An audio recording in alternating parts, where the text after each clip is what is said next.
Amis, bienvenue sur notre chaîne Par Interceptor, chaîne sur laquelle on partage nos aventures avec vous sur nos voitures de police américaines. Et aujourd'hui on se retrouve à Wassel, journée portes ouvertes, où nous avons la gentillesse d'avoir rencontré nos amis du Luxembourg et qui nous donnent l'autorisation donc de vous présenter leur véhicule. Donc on va rejoindre Camille qui est policier au Luxembourg et on va un petit peu parler avec lui de son véhicule. On y va, c'est parti.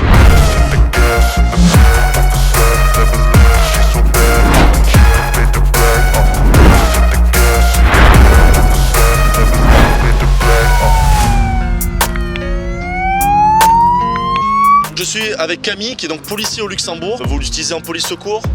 Oui, c'est un véhicule utilisé par un service police de la route.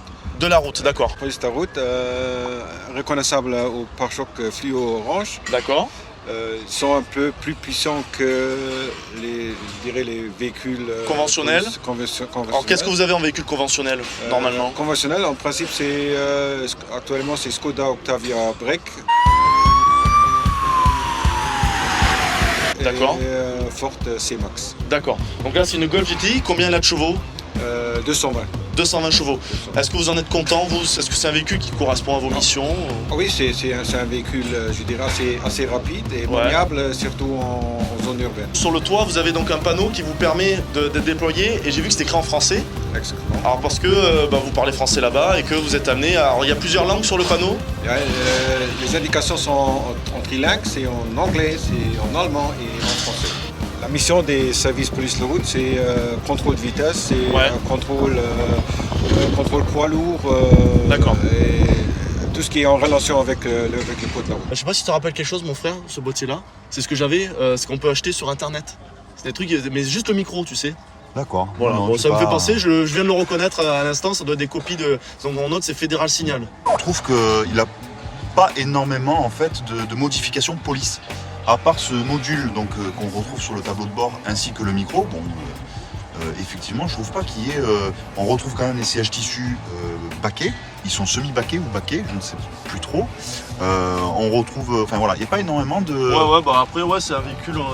Est-ce que c'est des leasing comme dans les autres c'est-à-dire que vu que c'est un véhicule qui n'appartient pas à la police, il n'équipe pas de trop pour pouvoir enlever l'équipement. Non, c'est un véhicule qui a été acheté par la police. D'accord. Et appartient à la police. D'accord. À partir en fin de service, en principe c'est 10 ans ou s'ils ont dépassé les 100 000 km, ils sont déclassés.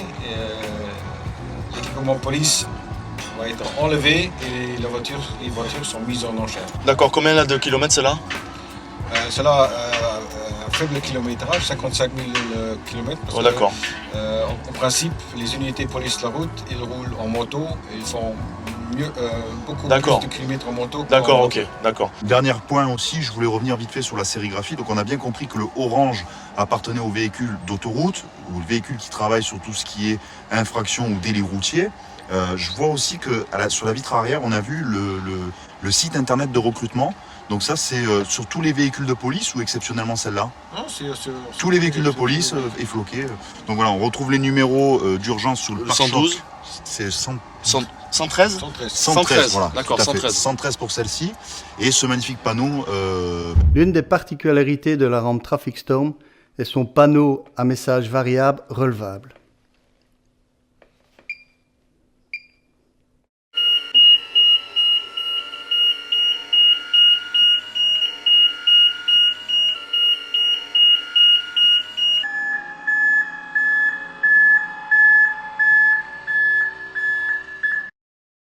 Alors oui, je suis un petit peu moqueur, mais ce n'est pas n'importe quelle rampe. Il s'agit de la Traffic Storm de la marque Sirac, le distributeur étant Fédéral Signal, le premier distributeur de rampes aux États-Unis.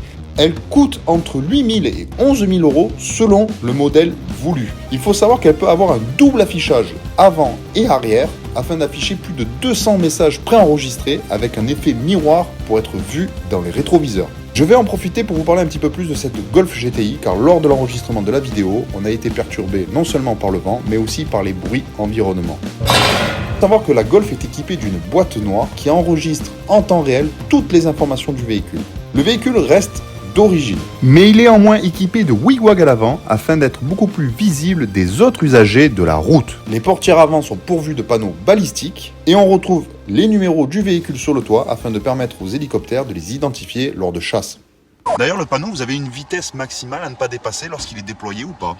Vous ne savez pas? Je ne sais pas actuellement, mais il y a une limitation pour la prise au vent. À Ouais. 2,60, on est sûr que le panneau... il s'arrache tout il le... termine sur le... Sûr et certain. sur l'autoroute. Sûr et certain, et c'est Ouais, derrière qui se d'accord. le prend. Le déploiement du panneau peut se faire jusqu'à une vitesse de 180 km/h, ce qui permet aux véhicules d'intervention de pouvoir déployer le panneau au moment où ils interceptent le véhicule. Vraiment merci beaucoup Camille pour avoir eu la gentillesse de nous ouvrir les portes de cette voiture du Luxembourg. Je vous invite à aller voir leur site internet les amis et de voir leur Facebook pour voir un petit peu ce qu'ils font. C'est toujours intéressant de savoir vraiment les polices des copains, des voisins européens, comment ils font. Et moi je vous dis à très vite pour de nouvelles vidéos sur Par Interceptor.